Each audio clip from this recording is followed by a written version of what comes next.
The morning light streamed through the dusty workshop. Sawdust danced in the golden rays.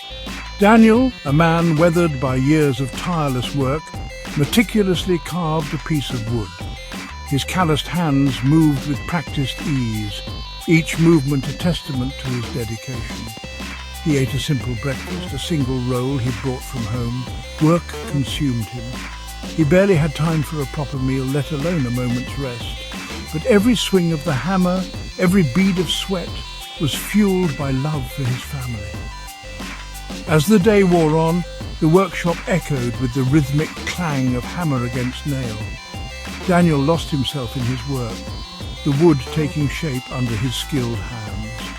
He was crafting a small, intricately designed music box, a gift for his son Mark, who was graduating soon. It was a labour of love, imbued with all his hopes and dreams for his son's future. He often paused, gazing at the family picture on his workbench. His wife Sarah smiled warmly, her arm around a much younger Mark. This picture was his solace, his motivation. Evening approached, casting long shadows across the workshop floor. Daniel finally put down his tools, his muscles aching, his stomach rumbling. He could barely afford new clothes, let alone extravagant meals. His family deserved the best, and he would sacrifice everything to provide it. He picked up the music box, a small smile gracing his lips. Soon his son would embark on a new chapter, a chapter filled with opportunities he could only dream of. He locked up the workshop, the weight of his exhaustion momentarily forgotten in anticipation of seeing his family. He walked home under the twilight sky, his heart brimming with love and a touch of melancholy. The graduation ceremony was a flurry of emotions. Pride swelled in Daniel's chest as Mark's name was called. His son, clad in a graduation gown, looked so handsome, so full of promise. He had excelled in his studies, securing a good job at a prestigious firm. Daniel watched as Mark received his diploma, a symbol of his hard work and dedication. He remembered the countless hours he had spent toiling away, providing for his son's education, even when it meant sacrificing his own needs. Later that evening, they celebrated at home with a simple meal. Sarah had cooked Mark's favourite dishes. The air crackled with a bittersweet joy. Mark was moving out, starting his new life in a different city. Daniel listened with a mix of pride and apprehension as his son spoke about his plans for the future. He wanted to support Mark, to be there for him, but a part of him couldn't shake off the feeling of growing distance. He had missed so many family dinners, so many school events consumed by his work. Had he drifted too far? After dinner, Daniel finally found a moment alone with Mark. He handed him the music box, his rough hand dwarfed by the intricate carvings.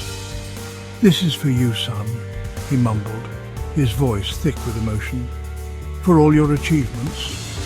Mark accepted the gift, a polite smile on his face, but Daniel noticed a flicker of something in his eyes. Was it disappointment?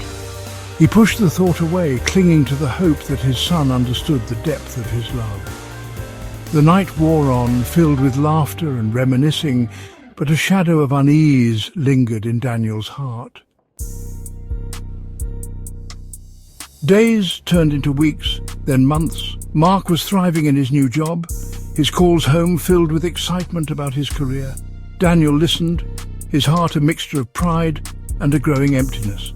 He worked tirelessly in his workshop, finding solace in the familiar rhythm of his craft.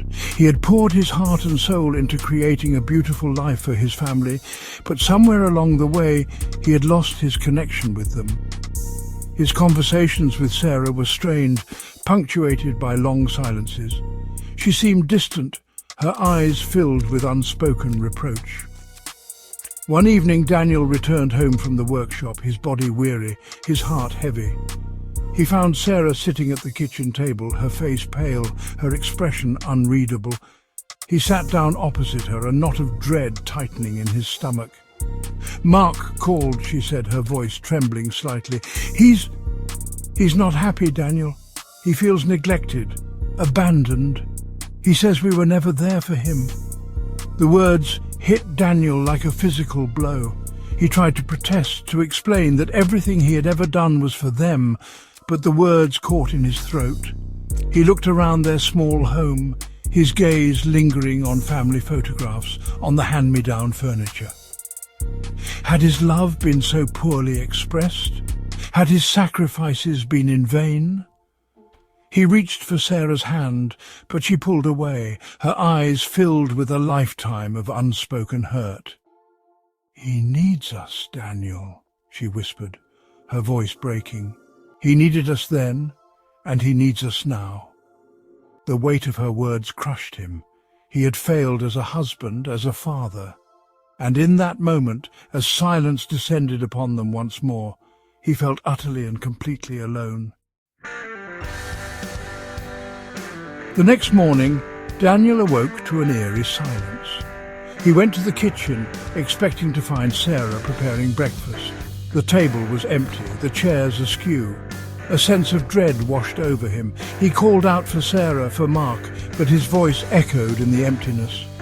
He rushed from room to room, his heart pounding in his chest. The house was empty. They were gone. On the table he found a note, Sarah's familiar handwriting, a stark contrast to the unfamiliar words.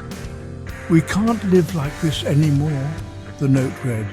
"We need more than just a roof over our heads. We need you, Daniel, but you're lost in your work, in your sacrifices. We hope you find your way back to us, but until then, we need to find our own way." Each word pierced Daniel's heart like a shard of ice. He sank into a chair, the note fluttering to the floor. The silence was deafening, broken only by the sound of his own ragged breathing. He was alone. His family, the people he loved most in the world, were gone. As darkness fell, Daniel found himself drawn to his workshop. He stood amidst the tools of his trade, the scent of sawdust and varnish, a painful reminder of his misplaced priorities. He picked up his guitar, its wood worn smooth by years of use, and he began to sing. His voice, rough with emotion, filled the empty workshop. He sang of love, of loss, of regret. He sang of the sacrifices he had made, of the pain he had caused. He sang of his hope, his desperate longing for reconciliation. His song was a heartfelt plea, a melody carried on the night wind, a prayer that somehow, someday, his family would hear his song and understand.